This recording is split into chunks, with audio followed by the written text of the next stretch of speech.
আসসালামু আলাইকুম, সবাই কেমন আছেন? আশা করি সবাই ভালো আছেন, আমিও ভালো আছি। তো আজকে একটা নতুন ব্লগ নিয়ে হাজির হলাম। আমরা অনেক দিন ধরে কোথাও ঘুরতে যাই না, তো আমরা আজকে ভাবলাম কোথাও খেতে যাই। মানে মিরপুর 1, ওখানে অনেক খাবারের অনেক মজার মজার স্টল পাওয়া যায়, ওইখানে গিয়েছিলাম।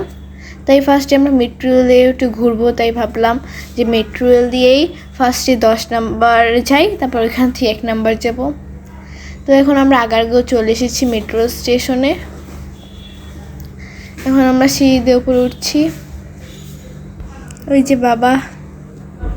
তো আমরা উপরে চলে এসেছি অনেক 7 সমুদ্র 13 নদী পাড়ি দিয়ে। এখন টিকিট কাটতে হবে। ওখানে অনেক ঠান্ডা ছিল, কিন্তু বাইরে অনেক গরম। আর আমি ভাবছিলাম যে কোনো মানুষ হবে না, কিন্তু ভিতরে গিয়ে আমার মুখ হয়ে গিয়েছে। মানে এত মানুষ আমি কোনোদিন দেখিনি, আর আজকের দিনে এত ভিড় হবে আমি এটা আশাও করিনি। তারপর অনেকক্ষণ লাইনে দাঁড়ানো থাকার পরে আমরা আমাদের টিকিট পেয়ে গেলাম। এখন উপরে যাচ্ছি।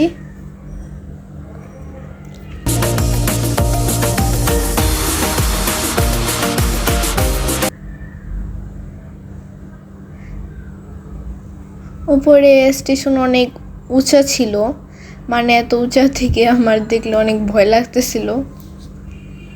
মানে অনেক উঁচা ছিল, যদি এই জায়গায় সিঁড়ি থাকতো তাহলে আমাদের উঠতে উঠতে জান বের হয়ে যেত। এই যে আয়েশা। তারপরে আমরা উপরে চলে আসলাম।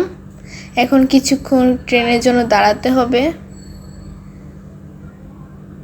আমাদের উঠতে উঠতে দেখলাম মিস হয়ে গেল আমাদের। মানে আর 2 মিনিট যদি আগে আসতে পারতাম তাহলে এটা ধরতে পারতাম, কিন্তু এইটার ভিতরে অনেক মানুষ ছিল। আর এইখানে একটা দাগ ছিল, ওই দাগের ওই পারে যাওয়া যায় না, তাহলে কারেন্টের শর্ট লাগে নাকি, কিন্তু আমি গিয়ে ট্রাই করি নাই। ওই যে আমাদের ট্রেনও চলে এসেছে। এটাকে কি বলে আমি জানি না, মেট্রো রেল বলে না ট্রেন বলে এটাও আমি জানি না, সম্ভবত মেট্রো রেলই বলে। আর এখানে সিট পাওয়াটা অনেক টাফ, মানে অনেক মানুষ তো সিট ওই তুলনায় কম, তাই সবাই বসতেও পারে না।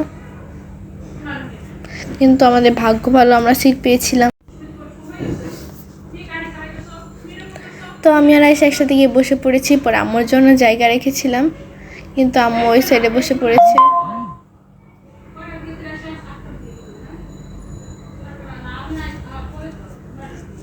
তারপর আমাদের পাশে একটা সিট খালি ছিল, তাই আমার একটা ছোট বাবু এসেছিল, ওকে আমরা বসতে দিয়ে দিয়েছি, যেহেতু অনেক ছোট।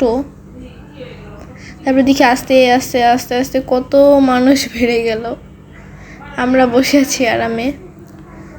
পরে আমরা একটা জায়গা দিয়ে যাচ্ছিলাম, এই জায়গাটা এত সুন্দর ছিল। আজকে আবার বৃষ্টি পড়েছিল, তাই ওয়েদারটা আর আকাশটা অনেক সুন্দর ছিল। ওই যে আম্মু আর বাবা বসে আছে ওইখানে।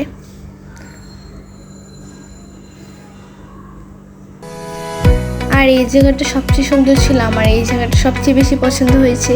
মানে এখানের আকাশটা এত সুন্দর ছিল, অনেক সুন্দর। তারপর আমরা আমাদের স্টেশনে চলে আসলাম, মিরপুর 10। ওইখান থেকে নেমে দেখি এখানে আকাশ অনেক সুন্দর একটা রংধনু উঠেছে।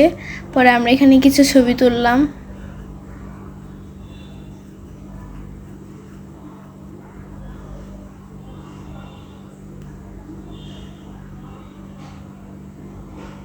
তারপর এখান থেকে আমরা আবার টিকিট কাটছি। মানে আমার ঠিক মনে নেই আমরা মানে 10 নম্বর পার হয়ে মিরপুর 11-তে চলে এসেছি। এখন আমরা মিরপুর 10 যাব, তাই আবার টিকিট কাটতে হবে। এখন এখানে আরও বেশি ভিড় ছিল, এখানে কমপক্ষে আমরা 40 মিনিট দাঁড়িয়েছিলাম টিকিটের জন্য। পরে টিকিট কেটে মেটে আবার স্টেশনে যাচ্ছি। দেখেন এখানে কত ভিড়,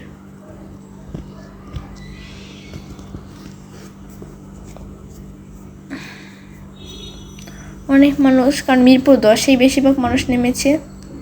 তারপর আমাদের কার্ড স্লট করে আমরা এখন চলে যাব।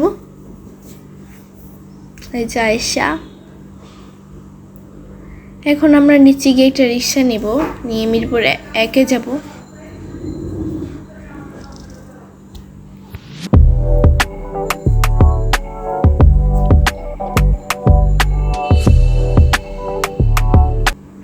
আমার এত সিঁড়ি নামার অভ্যাস আছে, কারণ আমার ক্লাস 4 তলায়, মানে আমার 3-4-5 বার মানে উঠতে হয় নামতে হয়, কারণ একটু পরপরে আমার অফিস রুমে যেতে হয়, এটা আনতে ওইটা আনতে জমা দিতে। মানে সারাদিনে আমি কমপক্ষে 4 তলায় 4-5 বার অন্তত উঠি আর নামি। আবার টিফিন টাইমে নামার লাগে, তো আমার অভ্যাস আছে। তারপর আমরা মিরপুর 1 গেলাম, গিয়ে ওখানে কিছু খাওয়া দাওয়া করলাম, ফুচকা খেলাম। এই দোকানে ফুচকাগুলো অনেক মজা ছিল। আর এখানে বিখ্যাত একটা আচারের দোকান আছে, ওইখান থেকে আমরা অনেক রকমের আচার নিয়ে নিলাম। আমার রসুনের আচারটা বেশি পছন্দ হয়েছে, তাই রসুনের আচারটা বক্সে বয়ে নিয়ে নিয়েছি। তারপর আমরা একটা রেস্টুরেন্টে গেলাম, এখন এখানে কিছু খাবো, তাই মেনু দেখছিলাম আমরা। আর এখানকার মেনুটা ছিল অনেক বড়, দেওয়ালে পুরা লাগানো, পুরা দেওয়ালটায় লাগানো। আর এখানে বিখ্যাত হচ্ছে চা, এই রেস্টুরেন্টের চা অনেক বিখ্যাত। দেখেন আপনারা, মানে 14 রকমেরই চা পাওয়া যায়, কিন্তু আমরা চা খাইনি গরম যেহেতু। আমরা ফালুদা খেয়েছিলাম, আর ফালুদা অনেক মজা ছিল। আমরা 2টা ফ্লেভারে নিয়েছিলাম, 2টাই অনেক মজা ছিল। আর এই মিরপুর 1-এর এতটুকু জায়গার বিখ্যাত হচ্ছে অরেঞ্জ চা, এটা অনেক বিখ্যাত। আর আচার আর এই ফালুদাটা, মানে এই 3টা অনেক বিখ্যাত এই জায়গায়। আর আমরা চিতই পিঠাও খেয়েছিলাম, কিন্তু এটা শ্যুট করা হয়নি। চিতই পিঠাগুলো অনেক মজা ছিল। আমার কাছে সবচেয়ে বেস্ট লেগেছে আচারগুলো। আমরা এখানে 4টা ফ্লেভারের আচার নিয়েছিলাম, আর বাবা একটা বক্সের মধ্যে রসুনের আচার নিয়েছিলাম। রসুনের আচারটা বেশি মজা ছিল, সব কিছুর চেয়ে রসুনের আচারটা আমার কাছে বেশি মজা লেগেছে আর বেস্ট লেগেছে। আমরা পরের বার এসে আবারও আরেক বক্স নিয়ে গিয়েছিলাম, মানে অনেক মজা ছিল। আর এখানে আচারগুলো দেখতেও অনেক সুস্বাদু, কিন্তু প্রাইসটা একটু হাই। পরে সব খাওয়া দাওয়া শেষ করে আমরা বাসার জন্য রওনা হয়ে গেলাম। রিক্সা নিয়ে নিচ্ছি, এখন বাসার দিকে যাচ্ছি। এখন বাজে 10:30টার মতো, রাস্তাটা একবারে খালি। তো আজকে এই ভিডিও পর্যন্তই ছিল। ভিডিওটা ভালো লাগলে চ্যানেলটা সাবস্ক্রাইব করবেন, লাইক কমেন্ট শেয়ার করবেন। আসসালামু আলাইকুম।